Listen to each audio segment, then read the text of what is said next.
Hi friends, അസ്സലാമു അലൈക്കും. Welcome back to my channel.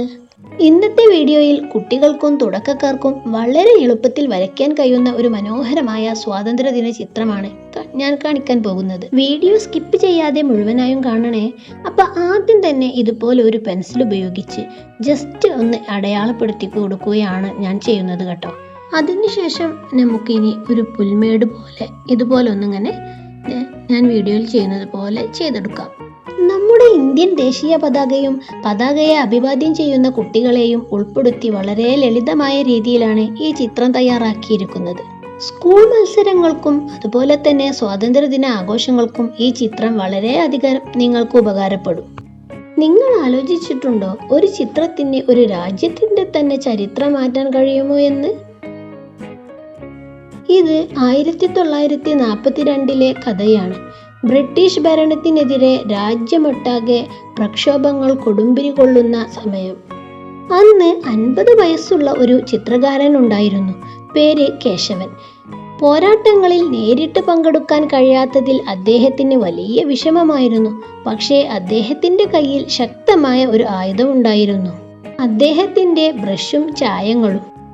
British പട്ടാളക്കാരെ ഭയന്ന് സ്വാതന്ത്ര്യ സമര സേനാനികൾ ഒളിവിൽ കഴിയുന്ന സമയമായിരുന്നു അത്. അടുത്ത ദിവസത്തെ വിപ്ലവത്തിന്റെ സമയവും വിവരവും സാധാരണക്കാരിലേക്ക് എത്തിക്കുക അസാധ്യമായി മാറി. അപ്പോഴാണ് കേശവൻ ആ തീരുമാനമെടുക്കുന്നത്.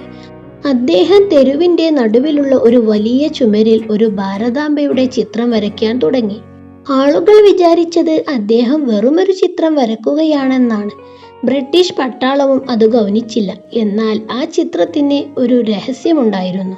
ഭാരതാംബയുടെ കയ്യിലെ പതാകയിൽ അദ്ദേഹം വരച്ച വരകളുടെ എണ്ണവും പശ്ചാത്തലത്തിലെ നിഴലുകളുടെ ആകൃതിയും വിപ്ലവകാരികൾക്കുള്ള രഹസ്യ സന്ദേശങ്ങളായിരുന്നു. സ്വാതന്ത്ര്യ സമര സേനാനികൾ ആ ചിത്രം കണ്ട് സന്ദേശം മനസ്സിലാക്കുകയും അതുപോലെ തന്നെ അടുത്ത നീക്കം വിജയകരമായി പൂർത്തിയാക്കുകയും ചെയ്തു. പിറ്റേന്ന് രാവിലെ ബ്രിട്ടീഷുകാർ ആ ചുമരിലെ ചിത്രം മായ്ച്ചു കളയുകയും ചെയ്തു. പക്ഷേ അവർക്ക് ആ ചിത്രകാരന്റെ മനസ്സിലെ രാജ്യസ്നേഹത്തെ മായ്ക്കാൻ കഴിഞ്ഞില്ല. ഒരു ചിത്രത്തിന് തോക്കിനേക്കാൾ ശക്തിയുണ്ടെന്ന് തെളിയിച്ച ആയിരക്കണക്കിന് കലാകാരന്മാർക്കുള്ള പ്രണാമമാണ് ഈ ചിത്രം. സ്വാതന്ത്ര്യം എന്നാൽ വെറുമൊരു വാക്കല്ല, അതൊരു ജനതയുടെ ജീവനാണ്. അപ്പോൾ ഏവർക്കും എൻ്റെ അഡ്വാൻസ്ഡ് സ്വാതന്ത്ര്യ ദിനാശംസകൾ.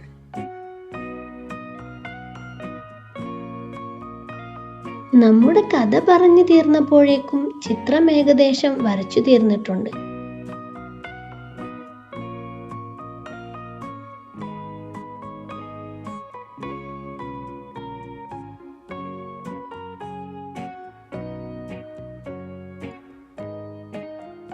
ഇനി നമുക്കിത് കളർ ചെയ്തെടുത്താലോ?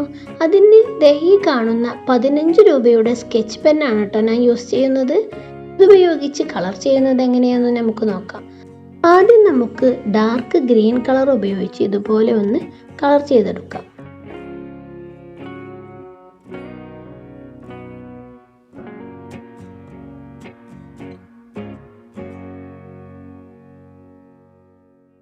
ഇനി നമുക്ക് ലൈറ്റ് ഗ്രീൻ ഉപയോഗിച്ച് ഇതുപോലെ അതിൻ്റെ മുകളിലൂടെ ഒന്ന് കളർ ചെയ്തെടുക്കാം.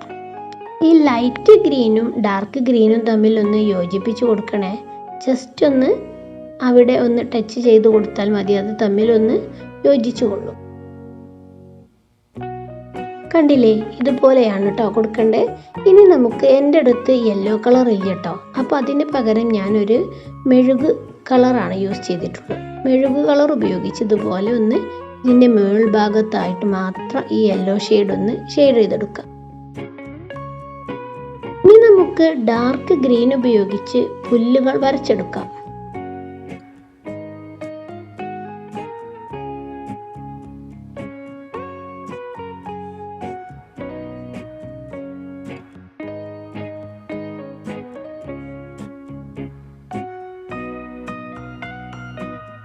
ശേഷം ഞാൻ ആദ്യം ചെയ്തതുപോലെ തന്നെ ലൈറ്റ് ഗ്രീനും അതുപോലെ തന്നെ യെല്ലോയും ഇതുപോലെ മിക്സ് ചെയ്തെടുക്കാം. ഈ ചിത്രത്തിൽ നമ്മുടെ ദേശീയ പതാകയും അതുപോലെ തന്നെ 2 കുട്ടികളെയും ഉൾപ്പെടുത്തിയിട്ടുണ്ട്. ചെറിയ കുട്ടികൾക്ക് സ്കൂളിൽ മത്സരിക്കുവാനായി വളരെ എളുപ്പത്തിൽ വരയ്ക്കാൻ കഴിയുന്ന ഒരു ചിത്രമാണിത്. ഓറഞ്ച്, വെള്ള, പച്ച എന്നീ ദേശീയ പതാകയുടെ നിറങ്ങൾ ഉപയോഗിച്ചാണ് ഈ ചിത്രം കൂടുതൽ ഭംഗിയാക്കിയിരിക്കുന്നത്.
ഇന്നത്തെ സ്വാതന്ത്ര്യദിന ചിത്രരചന വീഡിയോ നിങ്ങൾക്ക് ഇഷ്ടമായെന്ന് കരുതുന്നു.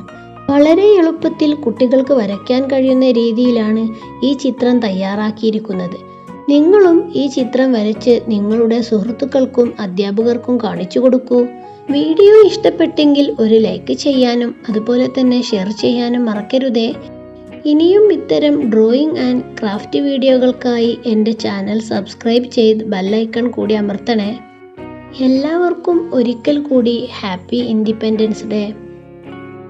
അടുത്ത ഒരു അടിപൊളി വീഡിയോയുമായി വീണ്ടും കാണാം. ബൈ. അസ്സലാമു അലൈക്കും.